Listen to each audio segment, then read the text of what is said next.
Hello, I'm Wisemimir, and welcome to Let's Play The Blackwell Legacy by Wedgedi Games. I have played every game in this particular series and I love it, so let's get into this, shall we? Would I like to activate in-game instructions? Not really, no, but might as well. Right, the instructions are basically a tutorial.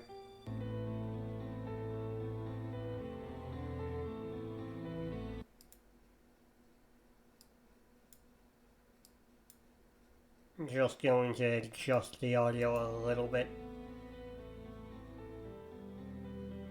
So, I guess this is it.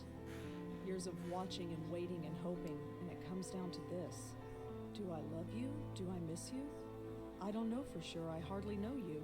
But you're the closest thing to family I've got, and I suppose that's something. Goodbye, Auntie. Okay, and she's throwing the ashes. As I was saying, she threw the ashes off the bridge. I wonder what that was. The music in this game is great, by the way.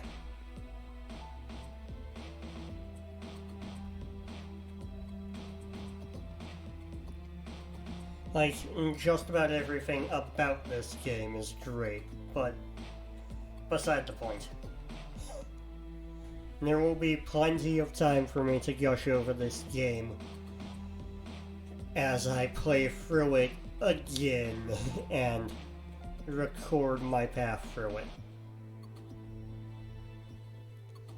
I haven't played this one in particular. At least I'm home now. As I was saying, I haven't played this one in particular in quite a while. Right, so there's a teenager in front of the front door to the apartment building. We're gonna need to talk to him.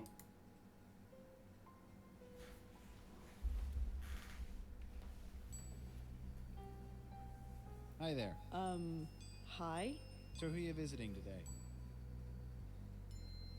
Okay, I can express laughter, laugh it off, make an inquiry. Or express surprise, laugh it off, make inquiry. What are you talking about? Seriously, who are you here to see? Can't let you in unless you tell me. I live here? No, you don't. I know everybody in the building. I don't know you. Okay,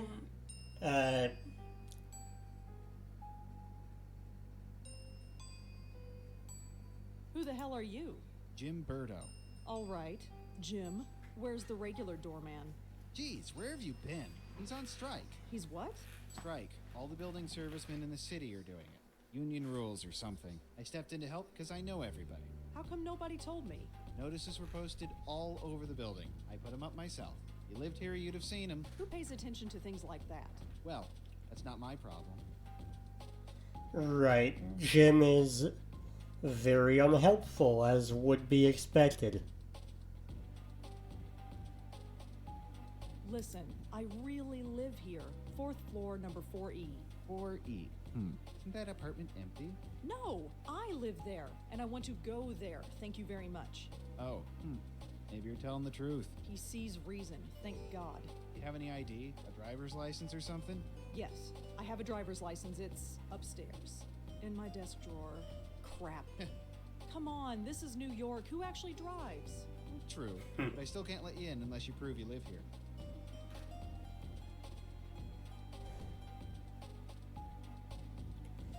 Well, that didn't work. Yeah. Our protagonist here, Rosa, she's, yeah, she's definitely going to have trouble with this. Okay, I have no ID, and you don't know me. What can I do to prove that I live here? Well, can anyone in the building vouch for you? I'm not sure. I mean, I don't really know anybody here.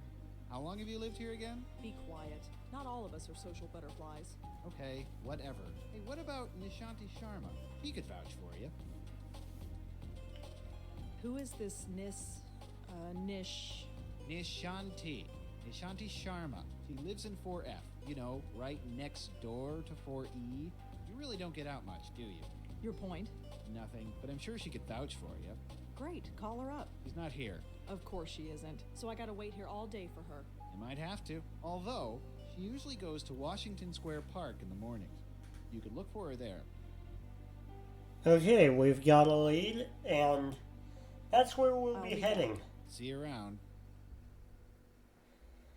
And now we're being told about the inventory bar, which can be activated if I move my mouse to the top of the screen.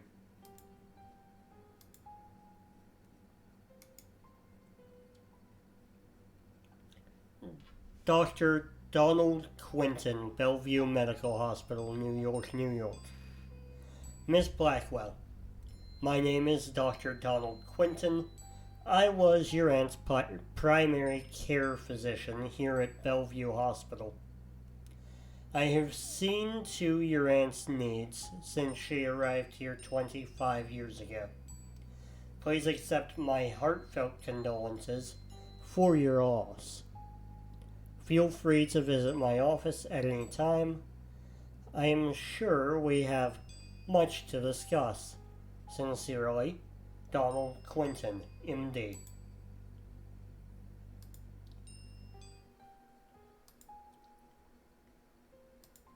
Okay, we're gonna have to walk back this way because we can't exit on the other side of the screen. So, Washington Square. It's been a while since I've been here. Still looks the same, I guess. Although the dog park is empty. I wonder why. yeah, that is weird. You would think a dog park would have dogs in it. Let's go to the fountain. Now I'm getting a stress headache. I need to get home. Okay, and now we hear someone playing a flute. That's her. I recognize her from my building. Nishanti Sharma, was it? This is gonna be awkward. I And, don't think so. hey, a doggo. I don't think Aw. so. But I really want to pet the dog. Come on. Excuse? I can't do it. I can't just barge up to her. Not in front of all those people. They're Oh, all come on. staring. All right. You got this. Here I go. No. Nope. Okay, that didn't go so well. I just need to work myself up to it. Okay, let's try one more time. Okay, you can do this. Right. Crap. Calm down. Need to calm down. Okay, this clearly isn't going to work. Rosie is too shy. I don't think so. So, as you notice, the dog kind of follows me as I walk. So the solution to this puzzle, and it's actually kind of bad for the dog here, is to walk around until the dog is wrapped around the lamppost here. Oh, for heaven's Which, sake. Don't yeah, worry, Auntie. I'm sucks. coming.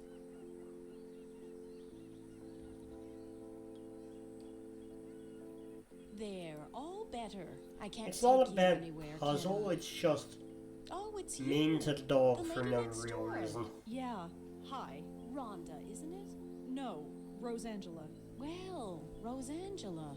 I hope my friend here hasn't been giving you any trouble. Oh, no. If anything, we've been giving him trouble by wrapping him around the yes, that's clearly a telephone pole. No, the lamppost. You know what? I've been wanting to compliment the dog this whole time. That's a cute dog you've got. Isn't he just? Normally he behaves, but he seems to have taken a shine to you. Oh, great. Anyway, I don't think we've formally met. I'm Nishanti. Rosangela. So you said. Oh, right. Yes? I have a strange favor to ask. Go ahead and ask. What are neighbors for? You know that building servicemen strike? Yes. Jim Birdo is covering, isn't he? Yeah, that's the problem, see. He doesn't recognize me. Oh, so you need me to vouch for you? Yeah, I know this is pretty stupid. Don't worry about it. Moti is getting a little cranky anyway. Let's get you home. Thanks.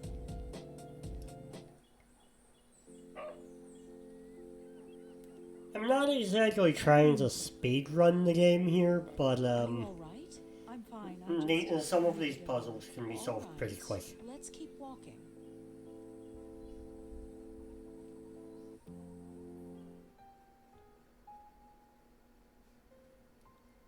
Hello, Jim. Hey, Miss Sharma. Jim, this is Rosangela. She lives here.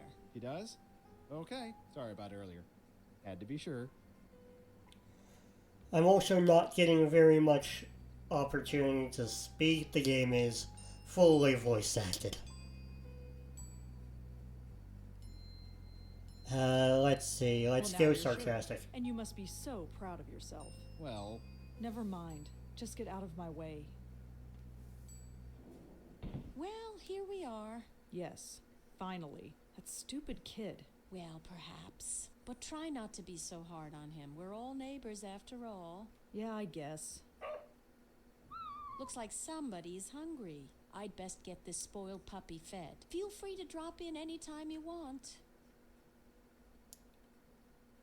think Polite about it. response. No thinking needed. I know we New Yorkers don't usually talk to our neighbors, but who cares? The city can be a lonely place, especially when you live alone. I've got Moti. Who do you have? Oh, I have 3 great roommates. Oh? Yes, their names are me, myself, and I. Yeah, that was a it's a joke. pathetic attempt at a Yeah, joke. I get it. Very funny. I'm sure you're fine. Although your episode in the park tells me otherwise. And your eyes. Well, let's just say the offer stands. Sure. You go home now. We'll see each other soon, Rosangela, I'm sure. Right. Hey, Rosangela introduces herself as you can call Rosangela me to Rosa, people if she's you not like. close to. Rosangela's kind of a mouthful, you know? All right, Rosa. You have a good day now. Right. What a strange lady.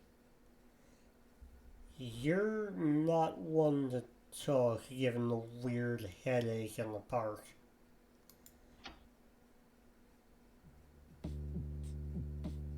Home, thank God. I've never been so happy to see a 500 square foot room in my life. Ugh. They're fine where they are.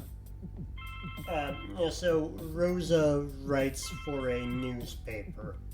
Griff is fine where he is. Hello? This is Dr. Quentin from Bellevue Hospital. Yes? I was your aunt's primary care physician. Did you receive my letter? Yes, I received it. I haven't had the time to come by, though. That's all right. I'm sure you're busy. However, should you find the time today, my entire schedule is free. Sure. I'll keep that in mind. Thank you. Good day. If I don't visit him, he's just gonna keep bothering me. I suppose I should just get it over with. There's also really not much we can do. We can look around the room right now, but that's about it. I am just feeling so uninspired today. Maybe tomorrow I'll feel up to it. But today, it's just not happening. Okay. I don't need to take the trash out. It's not even full.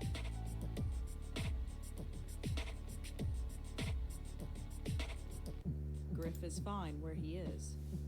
Right. Teddy bear named Griff. Right. It's a photograph of Auntie Lauren and me. her Aunt Lauren becomes more important No, in it I used to in talk the in this second picture game. when I was a little girl, but not anymore. When I was a little girl, I'd try to talk to my younger self in this picture. I was trying to give myself advice about the future. It didn't work then, and I doubt it would work now.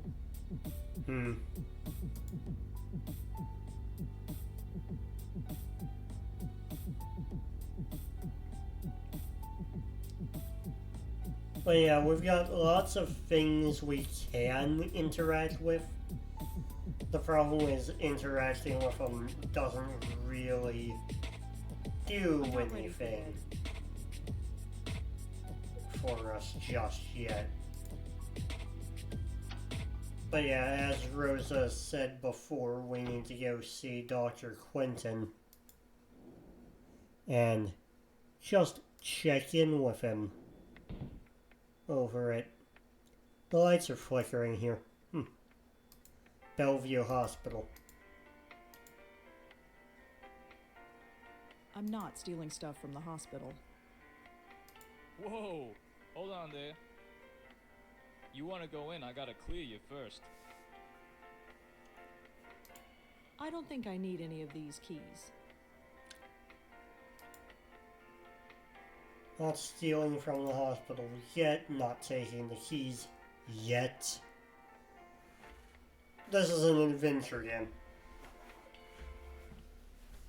Adventure games being adventure games, we're going to be picking up a lot of stuff that ain't ours. I'm here to see Dr. Quentin. Uh-huh. Is he expecting you? I've got this letter right here. Okay, looks legit. Go right in. His name's on the door, you can't miss it. Thanks. Okay, and this is just cutscene after cutscene for now. We Dr. don't Quentin, have... Yes? I'm Rosangela Blackwell. Oh, hello. Come in, come in. We don't have much of what You got we'll my need letter, for I trust. puzzles. Yes, I did. Good, good. My condolences on the loss of your mother.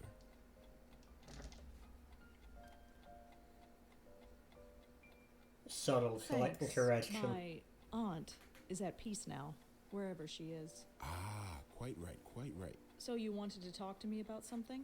Yes, yes, I did. But before we go into that, how are you holding up?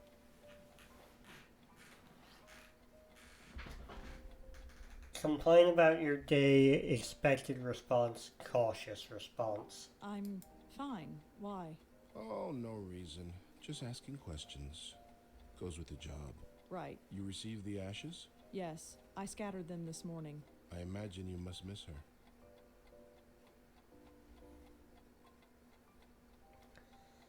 We'll give the honest response To be here. honest, I'm not sure what to feel. It's not like I knew her, or even remember her from before. She's like a stranger. So why did you make it a point of visiting her all those years? She was the only family I had. I guess I felt an obligation, like I had to. And now that you don't have to? What do you want me to say? Auntie's dead, life goes on. So you'll just keep living, is that it? Yes. Keep writing your little book reviews in the paper, right? You know about those? It's hardly a secret. A number of the staff have read them, yes. I didn't think a West Village paper would interest anyone up here. I have to be honest, Miss Blackwell. The staff read them because they were more interested in you. That's really creepy, Dr. Quentin. Their intentions were purely benign, I assure you. It was your aunt they were primarily interested in. They wanted to know more about her family, and you proved to be, shall we say, less than eager to comply? That's their problem. Indeed. It was your choice to make. Your aunt was an interesting case, and now that she's gone, I was hoping you'd be more forthcoming with me. Just an informal chat. We can discuss her condition, and yours too, of course.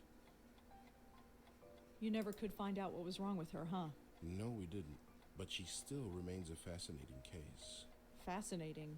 I don't understand. Forgive me, I speak from a purely professional perspective. I didn't know your aunt personally. Neither did I, but fascinating?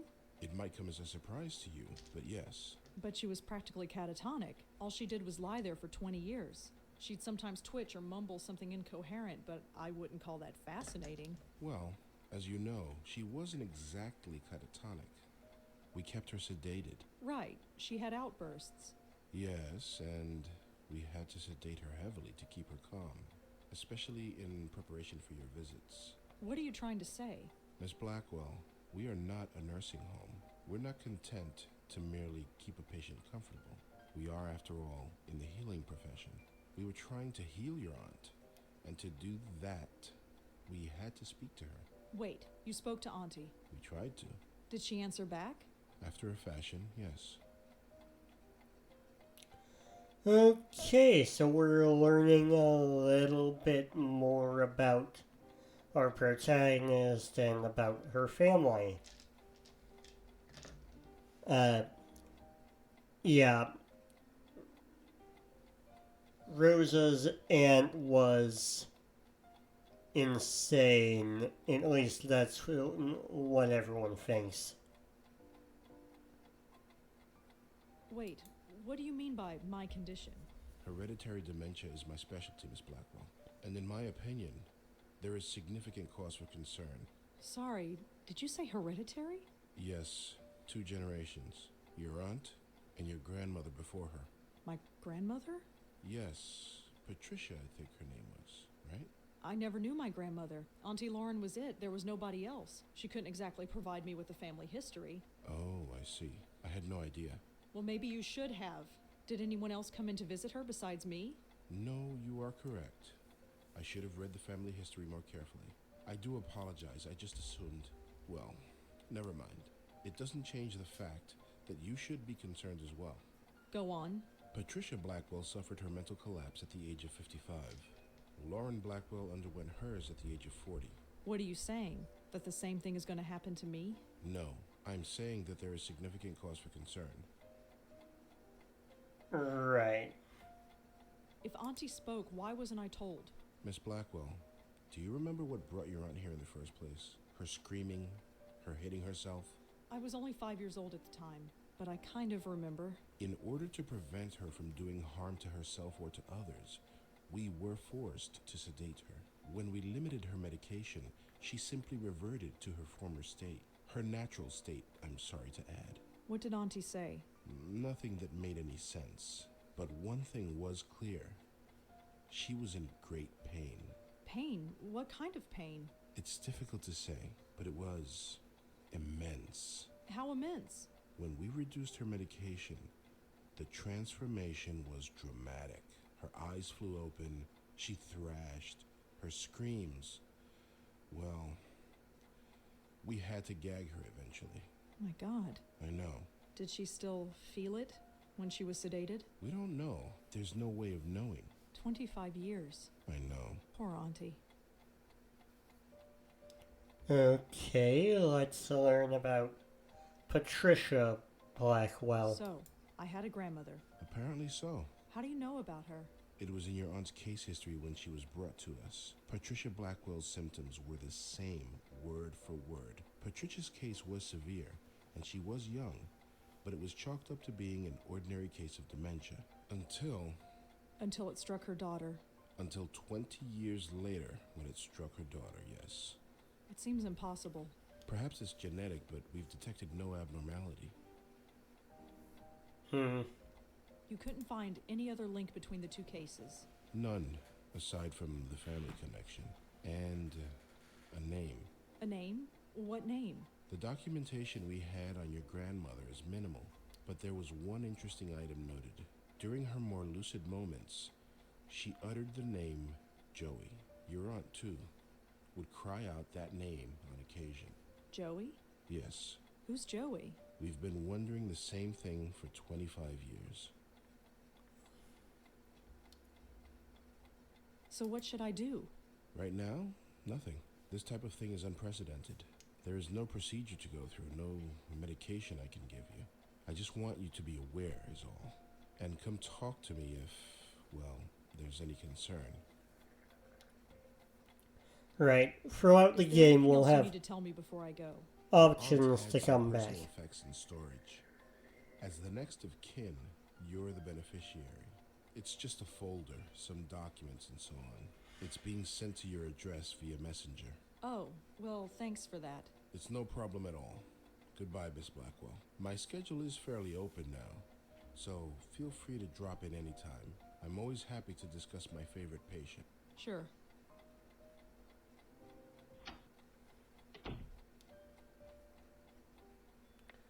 Okay, so we learned a lot, but we'll be back.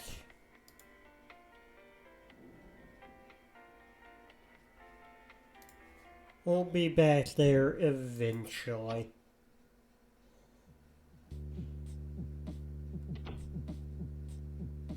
Oh, hey, the envelope. Looks like it's from Bellevue. Let's take a look at that, shall we? Dear Lauren, so, you have been at NYU for 2 weeks now and have not called. I am sure things are busy in the Big Apple, but don't forget the family you left behind. Things back home are, well, Jack starts high school on Monday, so he's a bit nervous. You know how he gets. Be sure to write him a letter. He misses his big sister. I admit I am still a bit nervous about you living in New York all by yourself. You are carrying ID with you when you go out, like I asked.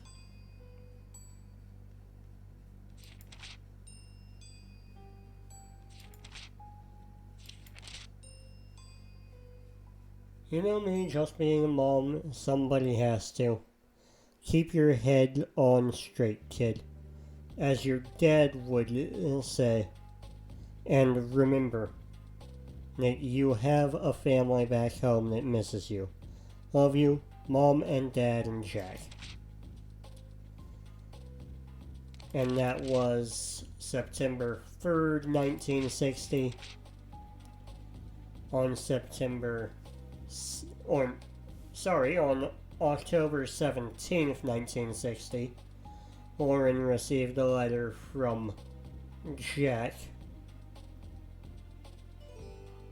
Hello, sis. I'm writing this on my new St. Clair Model 15.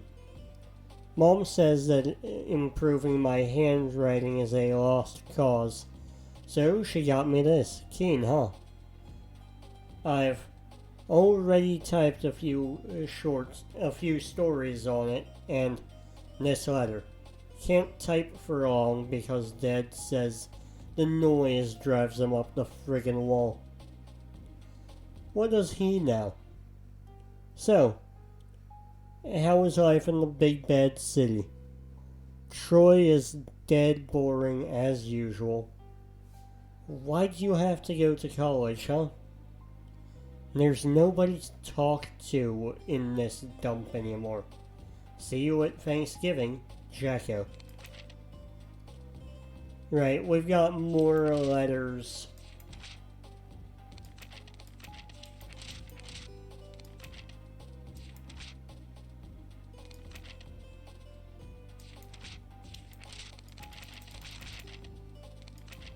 There are some pictures stuck to the back of this letter.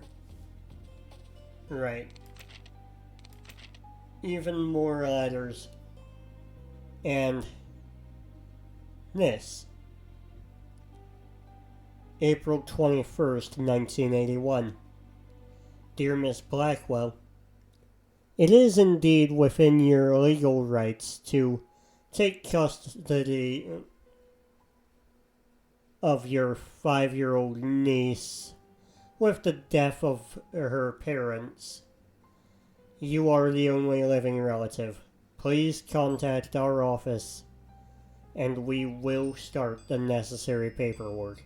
Sincerely, John Durkin. The law offices of Durkin and Goldberg.